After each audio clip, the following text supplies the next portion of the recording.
with your emotion. Right, you're not really responding to them Yeah. at all. You're, Yeah. you're responding to your own emotional reaction to the situation. And emotions aren't bad. Yeah. They're part of the landscape, and the question is, how do we manage them effectively when we negotiate? You can't make them go away. I've heard so many people say the words, let's leave our emotions at the door. Well, I keep telling them to stay at the door, but they keep coming in, right? And I have to manage them in real time because I can't make them go away. We have a question from Sujit asking how introverts can approach negotiations or think about their emotions during a negotiation. So I think this applies to everyone. And when it comes to introverts, you need to rely on tools that are okay with you being more quiet, which means introverts, you should be really good at using silence in negotiations. I've seen people do fabulously well in negotiations by saying as little as possible. When you're silent, tends to make the other person uncomfortable. If they're not comfortable with silence, they're going to talk. They're going to reveal a lot of good information for you. And you also don't have to, at that point, say anything of your own. So if speaking or if responding in real time is hard for you, the more you slow down, the better. Taking notes is probably a really good strategy for introverts. Again, it slows you down, but also as you look down from the person that you're talking to your notes, it gives you a place to recenter yourself. And if, as an introvert, you're looking inward to recenter yourself, that kind of thing can really help you. That's great. Do you have more you want to talk about, or are you ready for more questions? I'm happy to talk about more questions. Okay. So one question is about body language during negotiations. For example, taking a power pose to help boost confidence, boost your own confidence during negotiations. That's obviously feeding on your own emotion. How do you feel about that? How much do you have to think about taking those poses? Imposes kind of emotions, may elicit emotions in other people that you're negotiating with. So I think body language matters. I think that being explicit and managing your body language is something that some people do pretty naturally and is very hard for other people. I'm not an expert on body language. I don't personally use any specific techniques to try to either manage my emotions or impact others. But I think generally being aware of what you're doing, being aware of what the other person's doing, being aware of the impact of what you're doing on them. If the other person, for instance, is doing something, let's say they're standing up and creating a situation where you feel intimidated. Hands on the table. Or right. You need to realize that, and then you need to manage that situation. But the first thing you need to manage is your emotional reaction to that situation. Okay. So I'm not an expert in that, but I think that you need to think about what you're doing. Okay. So here's a question from Melissa. She asks, these suggestions might work really well in one-to-one negotiations, but what about in groups or when multiple people are vying for a say in a decision? How do your emotions come into play there, and how do you try to think of that? Group or multi-party negotiations are by definition more difficult than one-on-one negotiations. There's just more things going on, and there's more things coming at you from different directions. You're even negotiating with your own team members. If you're on a team, you might be negotiating with your own team members, and those, by the way, are very challenging and underscore the importance of preparing with your team ahead of time to minimize the strife that might happen. It also accentuates the need for taking breaks and planning on taking breaks so you can get your strategy in order and back on track. But here's the thing. The person who actually manages and directs the activities of the group when you have a multi-party negotiation is often the best listener in the group. Listening is the most important skill in negotiation, and it goes hand in hand with emotional self-management. You're doing the same thing in terms of managing your emotions. There are just more different things coming at you, which means that you might start coming down on the curve, but then something else hits you and you go back up. So you're constantly managing your emotions in real time. But if you spend most of your time negotiating by listening, reflecting back to people what they've heard, asking people good questions, and trying to say or commit as little as possible, you're going to do yourself a whole lot of good. You're going to prevent yourself from saying things that will hurt you during the negotiation. You're also going to serve as a facilitator or clarifier for the various points of view that are coming out around the table. And eventually you're going to be running that conversation because your questions and your ability to reflect back to people is going to drive it. In case you're just joining us, we're hearing from Moshe Cohen. He teaches negotiations at Boston University Questrom School of Business. You also do work for organizations. And we want your questions in the comments. We have some here that we want to get to.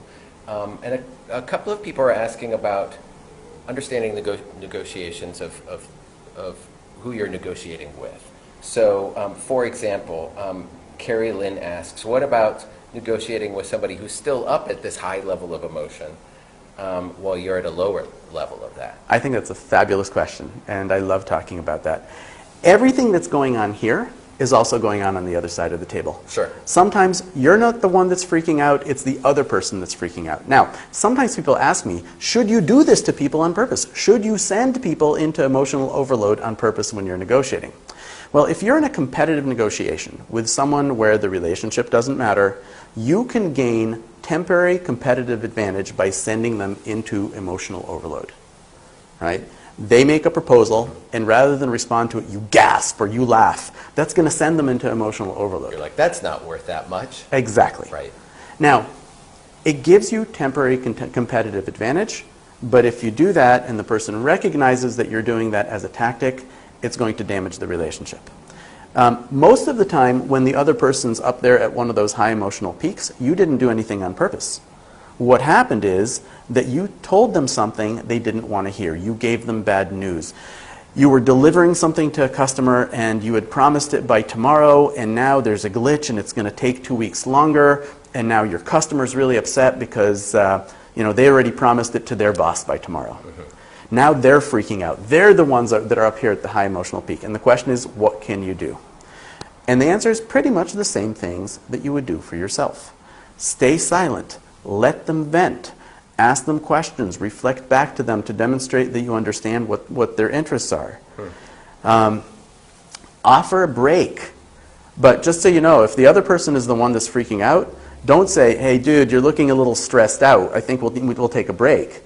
You be the one that needs to make the phone call. You be the one that needs to do some calculations. Take the break on yourself, but really we know you're doing it for them. Oh, okay. That's clever. Yeah. We also have a question from Vipreet. He's asking, how do you reject an offer without offending while still, trying to keep the door open? So the first thing I would do is when you get an offer, let's pretend it's an offensive offer. It's an offer that actually upsets you. Yeah. The first thing you need to do is this. Manage your emotions so you can respond to it rather than react to it. The second thing is, rather than respond to the offer, first seek to fully understand the offer. All right? So ask them a million questions about the offer. Try to understand the offer as fully as possible. And then buy time without saying yes or no to it. Manufacture someone you need to check in with. Manufacture some information that you then need to go look up before you can decide one way or another. Find some way of postponing things so you can come back to this strategically, and so you leave the door open for further discussion. Okay. So you want to reject it, but you're essentially putting it on pause. Yes. You're sort of leaving it there. You're not swiping it off the table. No, I mean, you can. I mean, there are some situations where this is your only meeting, and you may have to reject the offer. But then you first need to manage your emotions. You first need to understand the offer, and then you have to say to them, I really appreciate you putting this offer on the table. Unfortunately, the way this offer is constructed right now won't work for us. And we need to talk about how to change things so we find something that works for you and for us. Okay, so you're communicating the sort of a temporary open door To further conversation. Yeah, anyway, just Right. interesting. Right. You want to reframe this rejection into an invitation for further conversation. Okay, that's great. Reframe as an invitation. Good. There's a question from Lisa Marie asking, does it help to offer a few extra deliverables instead of bringing down the price? So now we're getting into sort of classic negotiation So questions. I can't answer that question generically, unfortunately, because every you don't situation know. is so different. Yeah. There's some. In fact, I was advising someone yesterday where they had an agreement, and then after some further inspection of the deal, the other person wanted a reduction in price, and in their case, they could offer some additional services at very low cost to them instead of the agreeing to the reduction in price. So in that case, that's the kind of thing that you would do. In other cases, anything that you add into the deal is actually going to be more expensive to you than the value of what they're asking for. So in that case, you might need to make your offer in terms of the price. And there are times when you just need to say no. Got it. Just need to say, I understand why you'd want this. I can't give it to you, and here's why. And I just want to say one more thing about that. Nothing gives you more power in a negotiation than the ability and willingness to walk away from the table. If you feel like you can walk away, you have much more power. And if you feel like you are stuck there and you have to make an agreement at all costs, you've taken away a lot of your own power. Now, you know and I know that sometimes it's really hard to walk away. When my wife and I looked for a house, we looked for a year. We saw 55 houses. And by the end of that time, when we finally found our house, how hard was it to walk away? It was horrible, because we're thinking if we walk away from this, we're looking at another year, another 55 houses. But one thing you can do to try to make that just a little bit more doable is to sit yourself down before the negotiation. Think about what might happen if you don't come to an agreement. And try to imagine what the world looks like then. And the longer you think of it, the less horrible it seems. Okay, so it's almost the same concept again. Let me ask you one final question. Yes.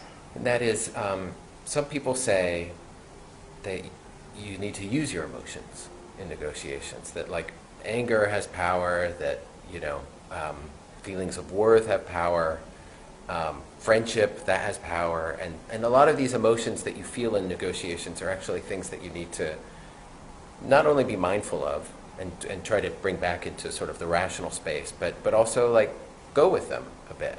How do you feel about that? I think that's true.